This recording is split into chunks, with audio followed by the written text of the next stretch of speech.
السلام علیکم ورحمۃ اللہ وبرکاتہ۔ اللہ رب العزت جیسا نہ کوئی ہے اور نہ ہو سکتا ہے، اور اللہ کی طاقت سے بڑھ کر بھی کوئی طاقت نہیں۔ البتہ اللہ نے اپنی طاقت کا جو خزانہ آیت الکرسی میں پوشیدہ کر رکھا ہے، اس کا بھی کوئی ثانی نہیں۔ آیت الکرسی میں اس قدر طاقت ہے کہ دشمنوں کا دشمن یعنی ابلیس بھی اس بات کو جانتا مانتا اور اس حقیقت سے پوری طرح آگاہ ہے کہ آیت الکرسی سے بڑھ کر کوئی پاورفل عمل نہیں ہے۔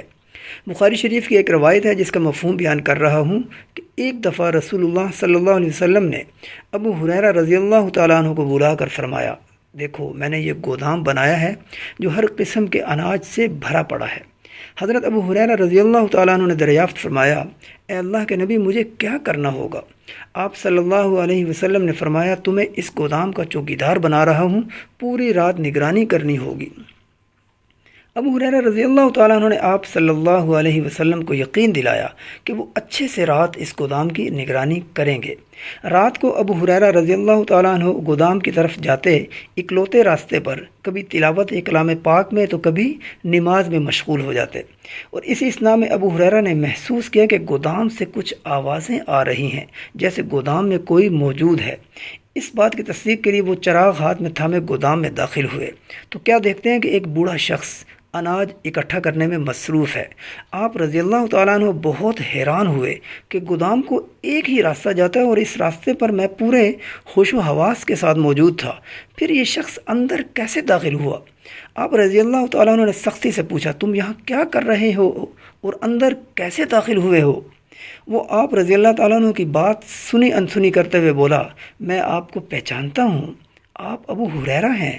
آپ رضی اللہ تعالیٰ عنہ نے فرمایا، پہچاننے کا مطلب یہ ہوا کہ تم اناج چوری کرنے پر جرت کر بیٹھو؟ بوڑھا شخص بولا، میں بہت غریب آدمی ہوں، میرے بیوی بچے بھوکے ہیں، ہم نے کھانا نہیں کھایا، تھوڑا سا غلہ لے جاؤں گا، آپ کا کچھ نہیں جائے گا لیکن میرے معصوم بچوں کا پیٹ بھر جائے گا۔ اور ساتھ میں بولا، ابو ہریرہ میں جتنا لے کر جاؤں گا اس کے پیسے بھر دینا اور کسی سے ذکر بھی نہ کرنا، میں بدنام ہو جاؤں گا۔ ابو ہریرہ رضی اللہ تعالیٰ عنہ کو اس کی حالت پر ترس آیا اور اسے جانے دیا، اور ساتھ میں اسے تسلی بھی دی کہ کسی سے نہیں کہوں گا مگر آئندہ چوری مت کرنا۔ بوڑھا شخص یقین دہانی کرا کے چلتا بنا۔ صبح حضور اکرم صلی اللہ علیہ وسلم نے ابو ہریرہ رضی اللہ تعالیٰ عنہ سے رات سے متعلق پوچھا کہ رات کیسے گزری؟ ابو ہریرہ رضی اللہ تعالیٰ عنہ نے جواب دیتے ہوئے فرمایا، جی ٹھیک گزر گئی۔ آپ صلی اللہ علیہ وسلم نے پوچھا، چور کا کیا بنا؟ دوسرا سوال ابو ہریرہ رضی اللہ تعالیٰ عنہ کے لیے غیر متوقع تھا۔ گھبرا گئے اور اپنے تئیں بولے، ایک بوڑھا شخص نہ جانے کدھر سے گودام میں جا پہنچا، اس کے بیوی بچے بھوکے تھے، میں نے اسے حسب ضرورت اناج لے جانے دیا، لیکن وہ وعدہ کر کے گیا ہے کہ آئندہ چوری نہیں کرے گا۔ آپ صلی اللہ علیہ وسلم نے فرمایا، چلو خیر، جو ہوا سو ہوا، آج کی رات ذرا دھیان سے نگرانی کرنا۔ ابو ہریرہ رضی اللہ تعالیٰ عنہ نے یقین دہانی کے ساتھ دوبارہ حامی بھر لی۔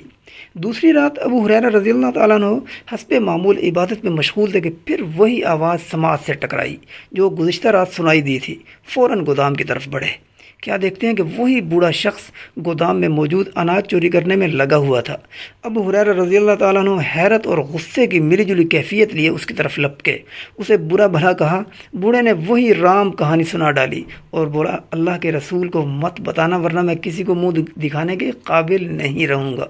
ابو ہریرہ رضی اللہ تعالیٰ عنہ نے آج بھی اس کی باتوں پر یقین کرتے ہوئے اسے جانے دیا اور ساتھ میں تنبیہ بھی کی کہ آج کے بعد اگر ایسا کیا تو نہیں چھوڑوں گا۔ صبح نماز فجر کے بعد آپ صلی اللہ علیہ وسلم نے دوبارہ ابو ہریرہ رضی اللہ تعالیٰ عنہ سے رات کی کارگزاری سنانے کو فرمایا۔ ابو ہریرہ رضی اللہ تعالیٰ عنہ بولے، یا رسول اللہ صلی اللہ علیہ وسلم، آپ کو معلوم ہو جاتا ہے کہ وہ آیا تھا، میں سمجھ نہیں پا رہا کہ وہ کس راستے سے گودام کے اندر پہنچ جاتا ہے، کیونکہ گودام کا ایک ہی راستہ ہے جہاں پر میں موجود ہوتا ہوں۔ آپ صلی اللہ علیہ وسلم نے فرمایا، آج آخری رات ہے، اناج سنبھالو، کل ویسے بھی تقسیم کر دیا جائے گا۔ ابو ہریرہ رضی اللہ تعالیٰ عنہ نے پھر حامی بھر لی۔ تیسری رات ابو ہریرہ رضی اللہ تعالیٰ عنہ نماز اور تلاوت میں مشغول تھے۔ انہیں پورا یقین تھا کہ اب بوڑھا ادھر کا رخ نہیں کرے گا، مگر ویسی ہی آوازوں نے انہیں اپنی طرف متوجہ کیا جو گزشتہ 2 راتوں سے سماعت فرما رہے تھے۔ آپ رضی اللہ تعالیٰ عنہ گودام میں داخل ہوئے اور جاتے ہی بوڑھے شخص کو رسیوں سے باندھنے لگے اور ساتھ میں فرماتے جا رہے تھے کہ آج میں تجھے نہیں چھوڑوں گا اور تجھے اس وقت تک مارتا رہوں گا جتنی میرے اندر طاقت ہے، اور صبح رسول اللہ صلی اللہ علیہ وسلم کی عدالت میں پیش کر دوں گا۔ بوڑھے شخص نے تمام تر منت سماجت کر ڈالی مگر بے سود۔ بالآخر بولا، اگر میں آپ کو ایک علم کی بات بتاؤں، قرآن و حدیث کی روشنی میں بتاؤں گا تو کیا مجھے آزاد کر دو گے؟ ابو ہریرہ رضی اللہ تعالیٰ عنہ کو علم کا بے حد شوق تھا۔ آپ رضی اللہ تعالیٰ عنہ کی علم کے ساتھ محبت اور ذوق و شوق کا اندازہ اس بات سے بخوبی لگایا جا سکتا ہے کہ کم و بیش 1.25 لاکھ صحابہ اکرام رضوان اللہ تعالیٰ علیہم اجمعین میں سے سب سے زیادہ احادیث بیان کرنے والے ابو ہریرہ واحد صحابی ہیں جن سے 5374 احادیث مروی ہیں۔ تو ابو ہریرہ بوڑھے شخص کی طرف متوجہ ہوئے۔ بوڑھا شخص بولا، پہلے مجھے رسیوں سے آزاد کریں تب بتاؤں گا، اور وعدہ کریں کہ اس کے بعد مجھے جانے دو گے۔ آپ رضی اللہ تعالیٰ عنہ نے حامی بھر لی۔ بوڑھا شخص بولا، تم جب رات بستر پر سونے کے لیے جاؤ تو ایک مرتبہ آیت الکرسی پڑھ لیا کرو، ساری رات فرشتہ تمہارے پاس سے ہٹے گا نہیں اور شیطان تمہارے قریب آئے گا نہیں۔ ایک حدیث میں آیا ہے کہ اگر کوئی رات کو ایک دفعہ آیت الکرسی پڑھ لے، اللہ اس کی جان کی، اس کے مال کی، اس کی عزت کی، اس کی اولاد کی، اس کے گھر کی، اس کے پڑوس کی، بلکہ پورے محلے کی حفاظت کا ذمہ لے لیتا ہے۔ ابو ہریرہ رضی اللہ تعالیٰ عنہ نے بوڑھے کو جانے دیا۔ صبح آپ صلی اللہ علیہ وسلم سے ملاقات ہوئی، رات کی کارگزاری سنانے کو کہا گیا۔ پہلے تو ابو ہریرہ خاموش رہے، پھر بولے، وہ پھر آیا تھا۔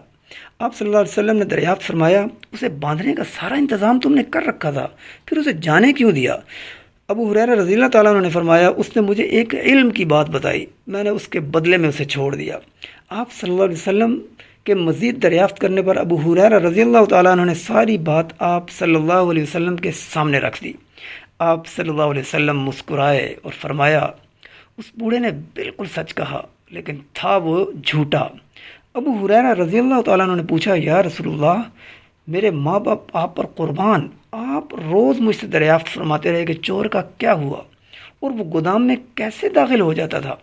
آپ صلی اللہ علیہ وسلم نے فرمایا، وہ ابلیس ہے، جنات میں سے ہے، اور جنات کو آنے جانے کے لیے جگہ یا راستے کی ضرورت نہیں پڑتی۔ وہ جھوٹا ضرور ہے لیکن جو بات کی وہ سچی ہے۔ ویورز، آیت الکرسی میں اللہ رب العزت نے لا الہ الا اللہ کے سمندر کو بند کر رکھا ہے۔ سورہ بقرہ قرآن مجید کی دوسری صورت ہے اور آیت الکرسی سورہ بقرہ کی 255 نمبر آیت ہے۔ ایک بہت بڑے عربی عالم نے اپنی کتاب میں لکھا ہے کہ اس چھوٹی سی آیت میں اللہ کا ذکر 17 دفعہ آیا ہے۔ عربی کی اس کتاب کا نام البرہان فی العلوم القرآن ہے۔ یہ ذکر ظاہر کی شکل میں ہے یا ضمیر کی شکل میں؟ عربی سمجھنے والے جانتے ہیں کہ ظاہر کس کو کہتے ہیں اور ضمیر کس کو۔ بہرحال اس آیت کی عظمت، مضبوطی اور طاقت کا اندازہ بخوبی لگایا جا سکتا ہے کہ جس میں اللہ کا ذکر 17 بار آیا ہو۔ میں آیت الکرسی سے متعلق اپنے ذاتی زندگی کے چند تجربات بھی آپ سے شیئر کرنا ضروری سمجھتا ہوں تاکہ آپ کے دل میں آیت الکرسی کے کمالات اور اہمیت مزید اجاگر کر سکوں۔ میرا معمول ہے کہ گھر سے نکلتے وقت بیرونی گیٹ پر آیت الکرسی پھونک کر قدم آگے بڑھاتا ہوں۔ اس کے علاوہ اگر میں گھر سے کہیں دور جاؤں یعنی ڈیوٹی کے دوران یا شہر سے باہر تو اپنی شہادت والی انگلی پر آیت الکرسی پھونک کر اپنے گھر کی شبیہ تصور میں لا کر انگلی سے حصار باندھ دیتا ہوں۔ میرا یہ بھی معمول ہے کہ بائک کو لاک کرتے وقت آیت الکرسی پڑھ کر بائک پر پھونک دیتا ہوں۔ انسان ہونے کے ناطے بھول جانے کی عادت ہر کسی میں ہوتی ہے، البتہ کسی میں کم تو کسی میں زیادہ۔ بعض اوقات بندہ چلتے پھرتے ذہن میں مختلف باتوں کے یا کاموں کے تانے بانے بنتا چلا جا رہا ہوتا ہے اور اسی اسنا میں بعض ایسی غلطیاں کر بیٹھتا ہے کہ جن سے اللہ ہی محفوظ رکھے تو رکھے۔ 3 دفعہ تو پارکنگ میں بائک کھڑی کی، آیت الکرسی پڑھ کر پھونک دی اور چلتا بنا۔ ذہن میں نہیں رہا کہ بائک کو لاک کر کے چابیاں سیٹ پر ہی چھوڑ آیا ہوں۔ آپ یقین مانیے ایسا 3 دفعہ ہو چکا اور ہر بار پر رونق جگہ پر بائک کھڑی کی تھی اور لوگوں کا آنا جانا لگا ہوا تھا۔ 2 دفعہ دن کی روشنی میں اور 1 دفعہ رات میں، مگر پر رونق جگہ پر۔ مزے کی بات کہ ہر بار 2.5-3 گھنٹے کے بعد بائک کی طرف واپس آیا اور ایک شام تو بائک گلی میں کھڑی کر کے بھول گیا۔ صبح نماز فجر کے لیے نکلا تو بائک کی طرف دھیان پڑا۔ ایک بات ضرور ہے کہ ان واقعات سے میرا آیت الکرسی پر یقین اور بھروسہ مزید پختہ ہو گیا۔ آیت الکرسی پر بھروسہ کرنا گویا اللہ کی ذات عالی پر بھروسہ کرنا ہے۔ جان لیجئے کہ وہ ذات کبھی بھی کسی سے غافل نہیں رہتی، سب کچھ اسی کے قبضہ قدرت میں ہے۔ آئندہ ویڈیو میں انشاءاللہ آپ کے ساتھ ایک آزمودہ نسخہ شیئر کروں گا، جس سے میں متاثر ہونے کے ساتھ ساتھ بہت زیادہ مستفید بھی ہو چکا ہوں۔ اپنا بہت سا خیال رکھیے گا۔ السلام علیکم ورحمۃ اللہ وبرکاتہ۔